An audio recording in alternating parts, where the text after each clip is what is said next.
Now, how do you do a live service game without selling the maps or pay to win guns or whatever the case may be, right? How do you do that? How do you monetize this? Skins. I can't think of anything else that you can. Sure, you can come up with some other ways that you can monetize more, but what's the constant income for the publisher? Usually skins. Someone will, as soon as you keep releasing skins non-stop, people will buy the skins, as long as the game is good, of course. If people enjoy the game, will buy, like, that's the thing. I don't think people realize, if the game is good, people will buy skins. If the game is shit, people will not buy skins. I think that's obvious, right? But again, if you're listening to me for 40 minutes, I think you understand that. So, skins. We have to sell skins. And this is why I agree with the majority of the Battlefield community. We don't want, like, people say, like, oh, we don't want to buy skins. Skins are not the problem. The problem is how they're gonna do the aesthetic of the game. Modern Warfare 2019 had an amazing aesthetic, had amazing skins with that too. They were not goofy or ridiculous or whatever, they were based in that universe, in that reality, right? Like somewhat goofy war, right? It's not, well, I say goofy, arcadey, it's an arcadey game, but it tries to be authentic to real life. And all the skins they sold in that game were really authentic, really cool, and all that kind of stuff. And it made sense for that game, for that universe.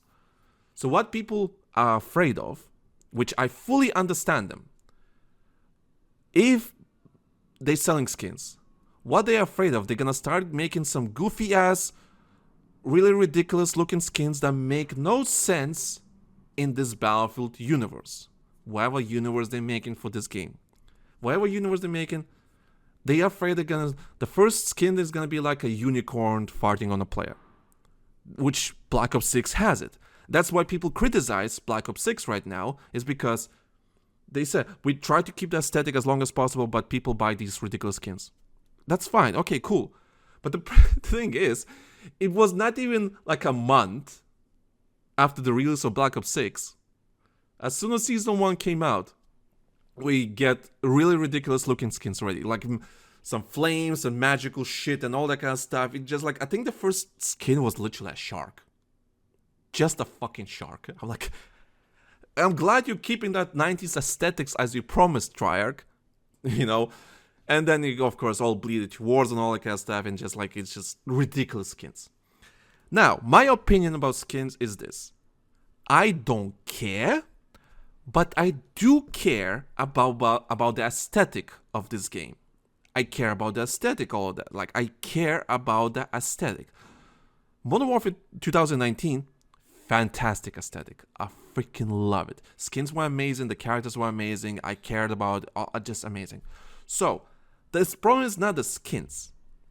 So which is not an if, it's when they're gonna be selling skins in the next Battlefield game, I can only hope they will keep the aesthetic in that universe, right? In that universe. And you can go goofy.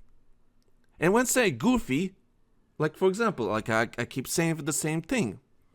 Modern Warfare 2019, you had goofy skins.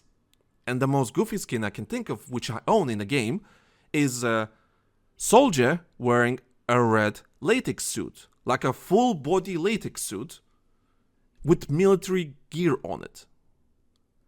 And that was like, back in the day, it was really goofy, right? It has no flames or magical powers or anything. It's just a female soldier in a red latex suit, body latex suit, with some military gear on her. That's it. That's the skin. Now you might say like, oh, that's a ridiculous thing to wear in the Battlefield, so on. Yes, you're right. It is. But the way you can sell the skin is, the idea is like, hey, at the end of the day, this is a Modern Warfare game. There's some war happening. There's even some espionage happening, some, spies and all that kind of stuff. All we know, this soldier, this female soldier, was a mistress to some bad guy in the universe, to some crime lord or war leader, or general, whatever. Doesn't matter. She was a mistress undercover. Shit went south. Shit went bad.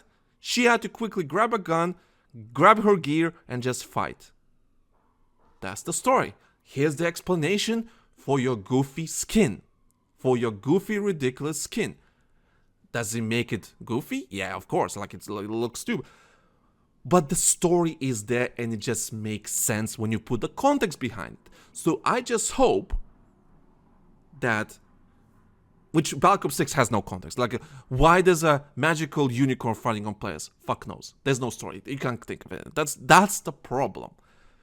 So I hope the next Battlefield game is gonna take care of the context and actually produce skins that are really good and interesting and don't ruin the aesthetic. You can do that. It's possible. Other games did it. You can do it too. And to be fair, Battlefield 2042, like, if we talk about Battlefield 2042, they don't have that bad skins, honestly. Battlefield 2042 skins are pretty okay, pretty good sometimes. Some of them are pretty good. And they never went ridiculous, and therefore, yeah, sometimes he has really ridiculous, skin, like has a skull or something like that, like, but they were fine. Battlefield 2042 skins are fine. I have loads of problems with that game for many reasons, but skins were not it. I think skins were okay, And of course, some people just want like the proper military aesthetic. Well, this army is wearing this and this only, and then this army is wearing this and this. Like, I fully understand that, and maybe you can achieve that, and I think you can, but that means you need a lot of coordination, a lot of teamwork, a lot of developers that understand what they're doing, and you need a strong vision for that, which you can do that. Don't get me wrong, you can. I don't think that, like, whoever's making the content criteria or whatever, I don't think they have it in them to come up with that kind of stuff that is that deep.